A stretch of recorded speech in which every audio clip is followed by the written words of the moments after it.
মালির মানুষরা জানেন খুব বেশি দিন বাঁচে না। কেন জানেন? তার সবথেকে বড় কারণ হচ্ছে এরা ভাগ্যের ওপরে বিশ্বাসী। মানে এরা জানে যে ভাগ্যে যা লেখা আছে এদের সঙ্গে তাই হবে, এই চিন্তাধারায় তারা থাকে।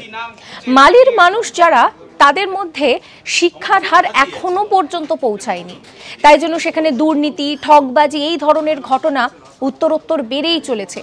আর যেহেতু তারা ভাগ্যের উপরে বিশ্বাসী, তাই জন্য তারা সেখানে কোনো রকম কোনো অ্যাকশন নিতে পছন্দ করেন না, কারণ তারা তো ধরেই নিয়েছেন যে এটা হবেই, এরকমই থাকবে। এবং শুধু তাই নয়, আরও একটা বিষয় রয়েছে।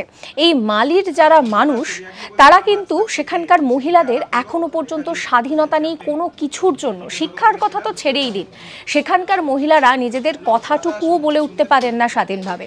সব থেকে সমস্যায় পড়েন মহিলারা তখন, যখন তারা কনসিভ করেন, প্রেগনেন্ট হন, কারণ সেই সময় পর্বে দাঁড়িয়ে তারা খাবারও পান না, তারা পর্যাপ্ত পরিমাণে ওষুধ পর্যন্ত পান না।